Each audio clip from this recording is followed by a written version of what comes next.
नमस्कार दोस्तों, मेरा नाम है संदीप। ये कहानी सुन के आपके रोंगटे खड़े हो जाएंगे। अगर आपको ये कहानी पसंद आए तो लाइक, शेयर एंड सब्सक्राइब जरूर करना। गुजरात के एक छोटे से कस्बे के बाहर एक पुराना बस स्टॉप था। दिन में वहां बहुत भीड़ रहती थी। लोग बस का इंतजार करते, चाय पीते और बातें करते थे। लेकिन रात होते ही वो जगह पूरी तरह सुनसान और डरावनी हो जाती थी। गांव के लोग कहते थे कि वहां रात को अजीब घटनाएं होती हैं, खासकर रात के 3 बजे। एक लड़का था, रोहन। वो कॉलेज में पढ़ता था। एक रात वो अपने दोस्त की पार्टी से देर से लौट रहा था। उसकी बाइक अचानक रास्ते में खराब हो गई। चारों तरफ अंधेरा था, पास में कोई घर भी नहीं था।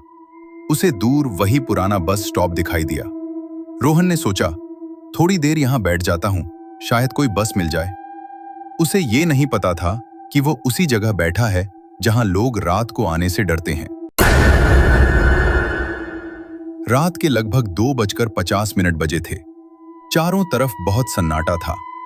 हवा भी बहुत धीमी चल रही थी। रोहन बस स्टॉप की बेंच पर बैठा हुआ था। अचानक उसे ऐसा लगा जैसे कोई धीरे धीरे चल रहा हो, जैसे किसी के कदमों की आवाज। रोहन ने चारों तरफ देखा, लेकिन वहां कोई नहीं था। कुछ सेकंड बाद रोहन ने सड़क की तरफ देखा और वह हैरान रह गया। सड़क के किनारे एक लड़की खड़ी थी। उसने सफेद कपड़े पहने हुए थे। उसके लंबे बाल उसके चेहरे पर गिर रहे थे। वह बिल्कुल चुप खड़ी थी। रोहन ने सोचा, शायद उसे भी बस का इंतजार है। उसने पूछा, आपको कहां जाना है? लड़की ने धीरे से सिर उठाया और बहुत धीमी आवाज में कहा, बस आने वाली है। रोहन ने घड़ी देखी, 3 बज चुके थे। लेकिन अजीब बात यह थी कि उस सड़क पर रात के बाद कोई बस चलती ही नहीं थी। फिर भी अचानक दूर से बस के इंजन की आवाज आने लगी। रोहन को यह बहुत अजीब लगा। कुछ देर बाद एक पुरानी बस धीरे धीरे वहां आकर रुकी। बस की हेडलाइट बहुत कमजोर थी। बस के अंदर बहुत अंधेरा था। ड्राइवर का चेहरा भी साफ दिखाई नहीं दे रहा था। लड़की धीरे धीरे बस की तरफ चलने लगी। जैसे ही लड़की बस में चढ़ने लगी, रोहन की नजर उसके पैरों पर गई और उसका दिल जोर से धड़कने लगा, क्योंकि लड़की के पैर उल्टे थे। रोहन डर के मारे वहीं खड़ा रह गया। लड़की अचानक पीछे मुड़ी। उसकी आंखें पूरी तरह काली थीं और वह धीरे से मुस्कुराई। फिर उसने कहा, तुम भी चलोगे? रोहन को समझ आ गया कि कुछ बहुत गलत है। वह तुरंत वहां से भागने लगा। वह बिना पीछे देखे दौड़ता रहा। कुछ देर बाद जब उसने पीछे मुड़कर देखा, बस स्टॉप पूरी तरह खाली था। ना बस थी, ना वह लड़की। अगली सुबह सुबह रोहन ने यह बात गांव वालों को बताई। एक बूढ़े आदमी ने उसकी बात सुनकर कहा, तुम बहुत किस्मत वाले हो। जो उस बस में बैठ जाता है वह फिर कभी वापस नहीं आता। लगभग 15 साल पहले उसी बस स्टॉप पर एक दुखद हादसा हुआ था। एक लड़की रात की आखिरी बस पकड़ने के लिए वहां खड़ी थी। वह शहर से अपने घर वापस जा रही थी। रात बहुत देर हो चुकी थी। सड़क लगभग खाली थी। तभी अचानक तेज रफ्तार से आती एक ट्रक ने उसे टक्कर दी। टक्कर इतनी भयानक थी कि वह वहीं गिर गई। जब तक लोग वहां पहुंचे, उसकी मौत हो चुकी थी। उस दिन के बाद से लोगों ने कहना शुरू किया कि उस लड़की की आत्मा अभी भी उस बस स्टॉप पर दिखाई देती है। आज भी लोग कहते हैं कि अगर कोई उस बस स्टॉप पर रात के 3 बजे जाए तो उसे एक लड़की दिखाई देती है, सफेद कपड़ों में, जो बस का इंतजार कर रही होती है। और थोड़ी देर बाद एक रहस्यमयी बस वहां आती है, जो इस दुनिया की नहीं होती। भारत के एक छोटे से गांव भैरवपुर के बाहर एक बहुत पुरानी हवेली थी। लोग उसे काली हवेली कहते थे। दिन में भी उस हवेली के पास जाने से लोग डरते थे। गांव वाले कहते थे कि रात में वहां से अजीब अजीब आवाजें आती हैं, कभी किसी के रोने की, कभी भारी कदमों की, कभी दरवाजे अपने आप बंद होने की। सबसे डरावनी बात यह थी कि जो भी रात में हवेली में गया वो कभी वापस नहीं आया। गांव के बुजुर्ग बताते थे कि लगभग 70 साल पहले वहां एक अमीर जमींदार रहता था, रघुवीर सिंह। वो बहुत क्रूर आदमी था। उसने अपने नौकरों और मजदूरों पर बहुत अत्याचार किए थे। एक रात हवेली में अचानक आग लग गई और पूरा परिवार रहस्यमय तरीके से मर गया। उस दिन के बाद से हवेली हमेशा के लिए खाली हो गई। गांव में 4 दोस्त रहते थे, आरव, कबीर, रोहन, विवान। चारों बहुत बहादुर बनने का दिखावा करते थे। एक दिन स्कूल के बाद वे हवेली की बात करने लगे। रोहन बोला, ये सब झूठी कहानियां हैं, भूत वूत कुछ नहीं होता। कबीर ने कहा, अगर इतना ही यकीन है तो आज रात हवेली में चलते हैं। सबने हंसते हंसते चैलेंज स्वीकार कर लिया। उन्होंने तय किया कि रात 12 बजे वे हवेली के अंदर जाएंगे और सुबह तक वहीं रहेंगे। गांव वालों को जब पता चला तो सबने मना किया। एक बुजुर्ग ने कहा, बेटा, उस हवेली में कुछ बहुत बुरा है, मत जाओ। लेकिन चारों दोस्तों ने किसी की बात नहीं मानी। रात के 12 बजे वे चारों टॉर्च लेकर हवेली पहुंचे। हवेली का बड़ा लोहे का गेट धीरे धीरे अपने आप खुल गया। आरव बोला, शायद हवा से खुल गया होगा। वे अंदर चले गए। हवेली के अंदर बहुत अंधेरा था। जगह जगह जाले थे। पुरानी तस्वीरें दीवारों पर टंगी थीं। अचानक ऊपर की मंजिल से कदमों की आवाज आई। सब एकदम चुप हो गए। विवान डरकर बोला, ऊपर कोई है? रोहन हंसकर बोला, कोई जानवर होगा। लेकिन तभी सीढ़ियों पर किसी के उतरने की आवाज आने लगी। चारों ने टॉर्च सीढ़ियों की तरफ घुमाई। उन्हें ऊपर एक काली परछाई दिखाई दी। वह धीरे धीरे सीढ़ियों से नीचे उतर रही थी। लेकिन अजीब बात यह थी कि उसके पैर उल्टे थे। कबीर के हाथ से टॉर्च गिर गई।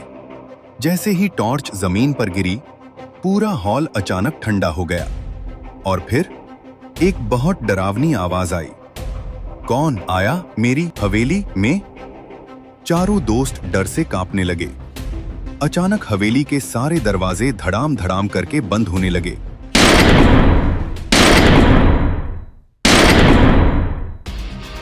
विवान चिल्लाया, भागो यहां से। लेकिन जब वे मुख्य दरवाजे तक पहुंचे, दरवाजा बंद था। उन्होंने बहुत कोशिश की, लेकिन दरवाजा खुल ही नहीं रहा था। तभी पीछे से धीमी हंसी सुनाई दी। चारों धीरे धीरे पीछे मुड़े। सीढ़ियों के पास एक बूढ़ा आदमी खड़ा था। उसकी आंखें पूरी काली थीं। वह था रघुवीर सिंह। रघुवीर सिंह धीरे धीरे उनकी तरफ बढ़ने लगा। उसने कहा, 70 साल से किसी का इंतजार था। अब तुम यहीं रहोगे? अचानक हवेली की दीवारों से हाथ निकलने लगे, जैसे कोई उन्हें पकड़ना चाहता हो। रोहन चिल्लाया, ये सपना है, ये सपना है।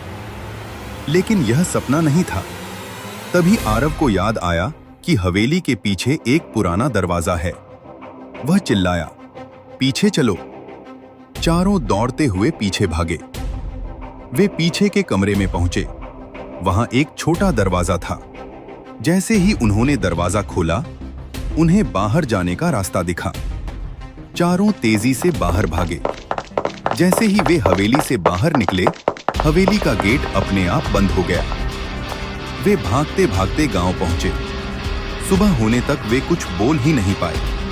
लेकिन सबसे डरावनी बात, जब उन्होंने पीछे मुड़कर देखा, हवेली की खिड़की में रघुवीर सिंह खड़ा था और वह धीरे धीरे मुस्कुरा रहा था, जैसे कह रहा हो, फिर आना।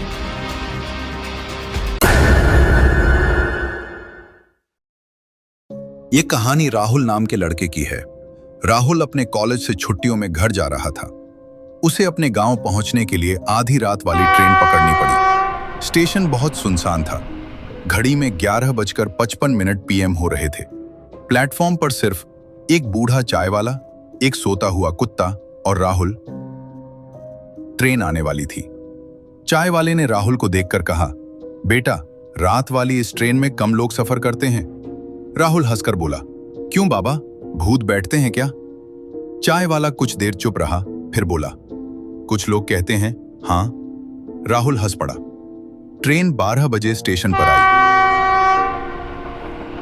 लेकिन अजीब बात यह थी कि ट्रेन में बहुत कम लोग थे। राहुल एक खाली डिब्बे में बैठ गया।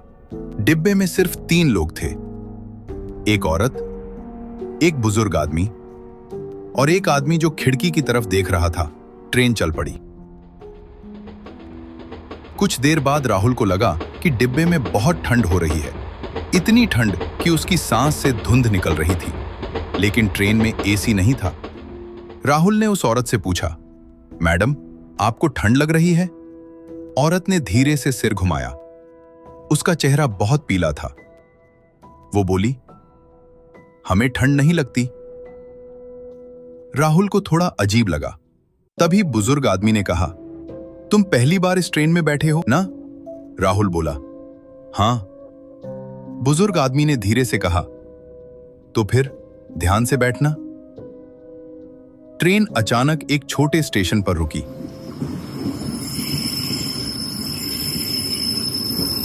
राहुल ने खिड़की से बाहर देखा।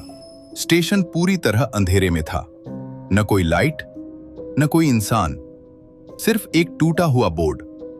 उस पर लिखा था, शिवपुर स्टेशन। राहुल ने मोबाइल निकाला और इंटरनेट पर सर्च किया। लेकिन जो उसने देखा, उससे उसका खून जम गया। शिवपुर स्टेशन 20 साल पहले बंद हो चुका था। राहुल घबरा गया। तभी बुजुर्ग आदमी उसके पास आकर बैठ गया। वो धीरे से बोला, डर मत, अब तुम भी हमारे साथ हो। राहुल चौंक गया। क्या मतलब? बुजुर्ग आदमी बोला, 20 साल पहले इसी ट्रेन का एक्सीडेंट हुआ था। इस डिब्बे के सारे लोग मर गए थे। राहुल ने कहा, लेकिन मैं तो जिंदा हूं। बुजुर्ग आदमी मुस्कुराया। क्या तुम्हें याद है ट्रेन में चढ़ने से पहले क्या हुआ था? राहुल सोचने लगा। उसे अचानक याद आया, स्टेशन पर ट्रेन आते समय वो फिसल गया था और फिर उसे कुछ याद नहीं था। राहुल घबराकर खिड़की से बाहर देखने लगा।